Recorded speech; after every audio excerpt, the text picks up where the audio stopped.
Most people overcomplicate Pokemon card investing. The truth is, if you just follow a few key principles, you can grow your collection in a way that's both enjoyable and financially rewarding without feeling like you're gambling. I'm Zach, also known as ZenForce TCG, and in just 2 years, I've built a 6-figure sealed Pokemon card collection that's grown steadily in value, all while working a full-time job still and continuing to live life outside of the hobby. Today, I'm sharing with you 5 fundamental rules I wish I knew when I started, and this video may come across a little bit more scripted than my usual content, and that's just because I wanna make sure I clearly get the most important points across. That way, you can rewind and revisit whenever you want and really reflect on how to apply some of these principles effectively to your own Pokemon card collection or investment. But before we talk about anything else, I have to say this up front. This video is not meant to be taken as financial advice. I am not a financial advisor. I'm just a 26-year-old who managed to do pretty well with the hobby that I enjoy, and I want to pass some of that knowledge on to you. To preface the 5 principles I'll be talking about in a minute, if you're carrying debt and we're talking high interest credit cards or certain types of loans, I am of the opinion that Pokemon investing or speculating should probably wait. Realistically, you're not gonna outpace 20% interest on a monthly basis with trading cards, nor should you try to. When I first started putting a significant amount of money into the hobby, and for me, that was a few hundred up to even a few $1,000s a month, I had fairly low living expenses and I had 0 debt. That gave me a lot of room to build my collection or my portfolio without feeling like I was taking on a lot of unneeded financial risks. Your situation's obviously gonna be a little bit different, but my personal recommendation is to minimize any outside risks before taking in new ones. Now that we got that out of the way, let's get into it. So principle number 1 is known as dollar cost averaging or DCAing. It is one of the simplest yet most powerful tools when it comes to growing a Pokemon card collection or investment over time. All it means is buying consistently instead of trying to nail the perfect price point every time you go to make a move. An example I have of this is with Temporal Forces. I bought these at 100, 120, 150, even 220 a booster box. Because I was buying them on a regular basis, it allowed my average cost per box to be somewhere in the middle, which is super helpful because it allowed me to build a meaningful position in a product that I believed in long term without having to worry about the timing or even the price point. It was somewhere in the middle and it allowed me to get a lot of what I wanted. And the beauty of this strategy is it can also be deployed to the downside, meaning if you bought in at a higher price point initially, let's say 200, 250 a box, and you're really feel overexposed or the price starts to crash, you can actually dollar cost average down and buy more as they go down. Again, this doesn't always work with every single product, but this is a strategy that you should be using as often as you can, as long as you're within your own means and your budget. It's the same strategy people use in the stock market with index funds like the S&P 500 or individual stocks. Every month, part of their paycheck goes either to a 401k, Roth IRA, or an individual brokerage account, and no one is waiting to time the exact top or the exact bottom. They're just allocating those funds on a pretty regular basis. The difference here is that with Pokemon cards, it's shiny cardboard, not stocks, which makes it a lot harder for people to wrap their head around, I've noticed. And I totally get it, but whether it's Pokemon or stocks, the principle stays the same. You don't need to be perfect.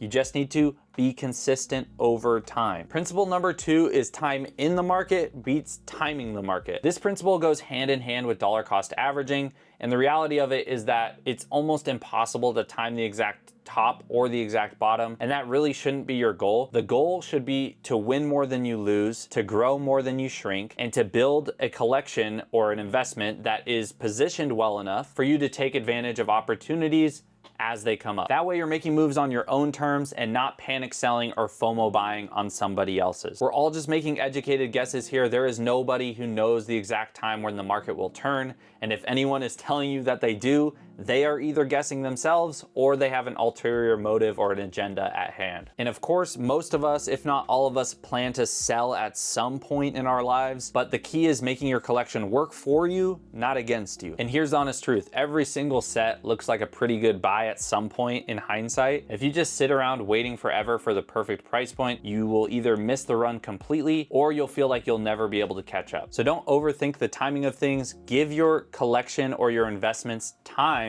to work and appreciate. And as Rudy from Alpha Investments always says, the real winners are going to be those who have assets and who can outweight everybody else. And if you found this video helpful so far, be sure to subscribe. It helps the channel out a lot and tells me that I should be making more content like this for you. Principle number 3 is that booster boxes are the backbone to Pokemon collecting and investing, and more specifically, English booster boxes. I feel like that's not a hot take to say at this point. Some people will disagree and say that it's vintage slabs, or a modern grail like the Moonbryon, or trophy cards that make the best centerpiece for a collection or a foundation for an investment. And those can all do well, don't get me wrong, but in my experience, sealed English booster boxes, especially sealed booster box cases, have been the most consistent and predictable product throughout the history of the TCG. And that's a bold statement coming from someone who's only been back in the hobby for the last couple of years. But I mean it, if I had one product that I had to recommend to someone starting a new collection or a portfolio,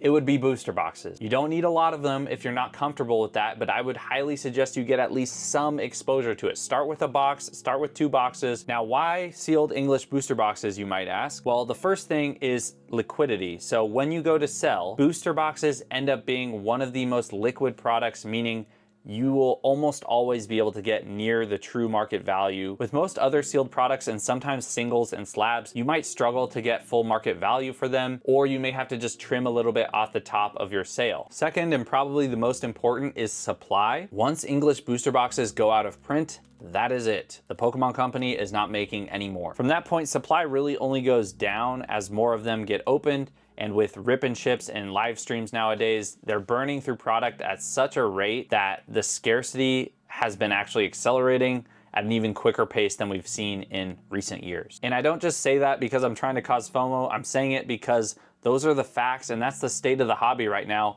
based on how much the Pokemon Company has been reprinting English booster boxes. Another great thing about booster boxes is they often can carry less volatility than singles and slabs. One, because they are deflationary, meaning as more of them get opened, the supply only goes down, especially when there's no more being printed, then it's actually a finite number.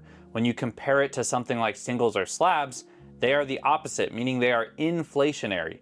The more packs that get opened, the more cards that there are, the more that get graded, the more that potentially are listed on the market. That doesn't mean that singles and slabs can't continue to perform well. There's obviously ones from Sword and Shield right now that have continued to take off, no matter what their population reports are, because of how in demand those cards are. I personally like to structure my collection and investments in a way where I feel like I have more control, and it just feels like with booster boxes, they're starting to become somewhat predictable in nature. I can talk about it more in other videos, but basically everybody knows when each set is gonna go out of print. That's why, at least for right now, I believe booster boxes give you the best all-around mix of stability, growth potential, and liquidity. And in no way, shape, or form am I saying you need to always be buying these, or that these are the only item you should have in your collection or investment portfolio. And in full disclosure, booster boxes make up the majority of my collection and or portfolio. And I'm not saying that because I'm trying to pump them. I'm just saying it because they've given me a large amount of growth in a relatively short amount of time, in a way where I had to do pretty much no guesswork at all. I could just buy the box, sit on it, and watch it grow over time. Principle number 4 is having conviction in the plays that you make, whether it's a card that you've really been wanting for your collection or an item that you're thinking about making a move on that you think has really good growth potential. This might sound corny to some of you, but it is so important.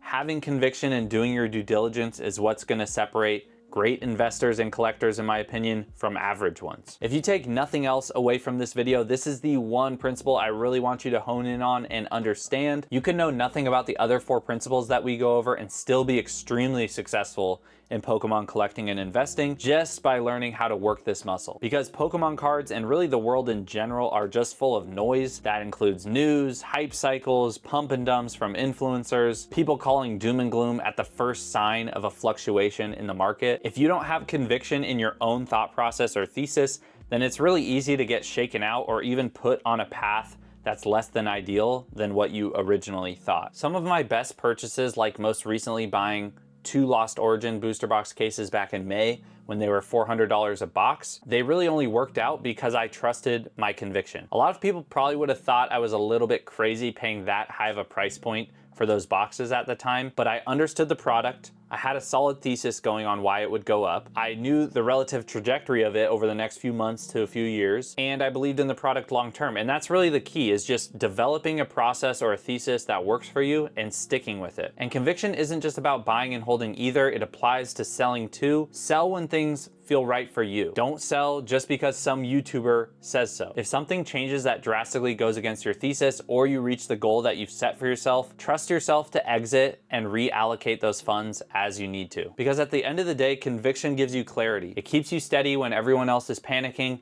and it stops you from being greedy when everyone else is euphoric. Principle number 5 is that only feelings change, the products themselves don't. Now, what I mean by that is a booster box at $80 is the exact same box as it is at $200. The product is the same, the singles inside are the exact same, the pull rates are the same. The only thing that changes is how people perceive the product at that certain price point. I built a huge part of my collection or portfolio in early 2024 when Scarlet and Violet era products were still very hated on because they were overprinted and just unpopular in general. Most Scarlet and Violet era booster boxes ranged from $80 to $90, and the sentiment at the time was very negative, but I knew from watching previous eras and previous sets that eventually opinions would come to change, whether people liked them or didn't like them. Eventually we kind of meet somewhere in the middle, and all I had to do was pretty much buy the product and stay patient. That's genuinely what I felt deep down inside. Fast forward a year from that time frame, and those same boxes that everyone was bashing, I think the cheapest one now is like $230 for SV Base or Journey Together. People suddenly viewed them as desirable because the price tags of what was inside and the actual box themselves had changed. And that's not me trying to discount the fact that we are in a raging bull market right now and demand is at an all-time high. I obviously am very aware of that situation. In essence, all I'm trying to say is that some of the best opportunities come when sentiment is low. And that does not mean blindly buying cards or products from the brand new release right away out the gate. Sometimes looking back at sets that people have already given up on or forgot about can be smarter than chasing what is currently being talked about in the news or in the hype cycle. We've seen that most recently with Sword and Shield era products after Scarlet and Violet had its most recent boom. I still think there are still a lot of opportunities there, but that's just me. And one pattern that I've noticed is that a lot of seasoned collectors typically tend to view older products as better. And that's not me trying to take a jab at them. That's just, I think, human nature for us to naturally want to resist change. So in Scarlet and Violet era, a lot of people didn't like the Terra types. They didn't like the crowns. They didn't like the ancient and future Pokemon, the yellow to silver borders. Remember all that drama? Now we have new things like the Mega Evolutions, where you'd have a Pokemon like a Mega Dragonite, where a bunch of people are super upset and up in arms. But just wait until that card gets a special illustration rare. I guarantee you people's opinions on it will change, and it will especially change if the price tag is higher than they expected. History pretty much shows that eventually almost every single set and every single era will find its place in the hobby after a certain amount of time. So there you have it. 5 fundamental rules for Pokemon card collecting and investing in 2025. Quick recap of the things we talked about. We had dollar cost averaging, focusing on time in the market instead of timing the market, using English booster boxes as a foundation to build on, trusting your conviction, and recognizing that sentiment always changes over time. And if you guys would like a full guide with more in-depth strategies and further examples and case studies, let me know down below in the comments. And if this video helped you at all or you learned something, be sure to like and subscribe to the channel. I'm gonna be posting more like this very soon.